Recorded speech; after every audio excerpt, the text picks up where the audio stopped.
മതസൗഹൃദ സന്ദേശം ഉയർത്തിപ്പിടിച്ച് CMI സഭയുടെ ചാവറ കൾച്ചറൽ സെന്ററിൽ രാമായണ മാസാചരണത്തിന് തുടക്കമായിട്ടുണ്ട്. എഴുത്തച്ഛൻ രാമായണം ഹൃദയശുദ്ധിക്കുള്ള ഔഷധമെന്ന് രാമായണ മാസാചരണം ഉദ്ഘാടനം ചെയ്തുകൊണ്ട് പ്രൊഫസർ MK സാനു പറഞ്ഞു. ഭാരതത്തിലെ ബഹുകോടി ജനങ്ങളുടെ മൂല്യത്തിൽ അലിഞ്ഞു ചേർന്നതാണ് രാമായണമെന്ന് ചടങ്ങിൽ രാമായണ സന്ദേശം നൽകി സ്വാമി തത്വതീർത്ഥയും പറഞ്ഞു.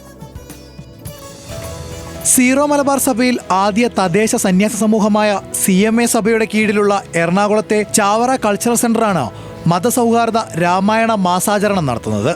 ചടങ്ങുകൾക്ക് തുടക്കം കുറിച്ച് saint Albert's college assistant professor doctor Lakshmi B Ramayana പാരായണം നടത്തി.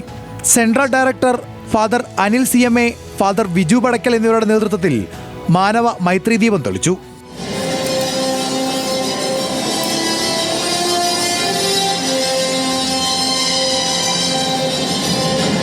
രാമായണത്തിന് കവിതയെന്ന മനോഹാരിതയും ഭക്തി എന്ന ലഹരിയുമുണ്ടെന്നും ഹൃദയശുദ്ധീകരണത്തിന് ഉത്തേജകമായ രീതിയിലാണ് എഴുത്തച്ഛൻ രാമായണം രചിച്ചതെന്നും ഇതിനാലാണ് പഞ്ഞക്കർക്കിടകത്തിൽ വീടുകളിൽ എല്ലാവരും ഒത്തുചേർന്ന് രാമായണ പാരായണം ചെയ്തിരുന്നതെന്നും പ്രൊഫസർ MK സാനു പറഞ്ഞു.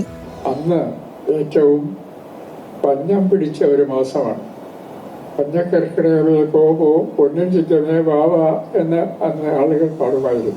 അപ്പോൾ ആളുകൾക്കെല്ലാം ഒത്തുചേരാൻ അത് ഒരു ഈശ്വരഭക്തിയാക്കി മാറ്റാനും ആരംഭിച്ചതായിരിക്കണം ഈ രാമായണ മാസാചരണം എന്ന് ഞാൻ വിചാരിക്കുന്നു. ഭാരതത്തിലെ ബഹുകോടി ജനങ്ങളുടെ മൂല്യത്തിൽ അലിഞ്ഞു ചേർന്നതാണ് രാമായണമെന്ന് തൃശൂർ നാരായണ ഗുരുകുലം സ്വാമി തത്വതീർത്ഥ അഭിപ്രായപ്പെട്ടു. രാമായണം ആധ്യാത്മികമായ ഒരു പഠനം ഭക്തിസാന്ദ്രമായ ഒരു തലത്തിൽ നിന്നുകൊണ്ട് എങ്ങനെ ചെയ്യണം എന്ന് രാമായണം നമ്മെ ഉത്ബോധിപ്പിക്കുന്നുണ്ട്. ഫാദർ വിജു പടക്കൽ CMA ചടങ്ങിൽ മുഖ്യ സന്ദേശം നൽകി.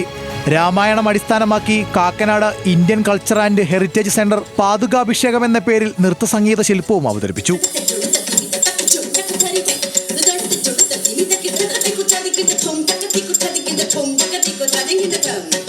ന്യൂസ് മലയാളം, കൊച്ചി.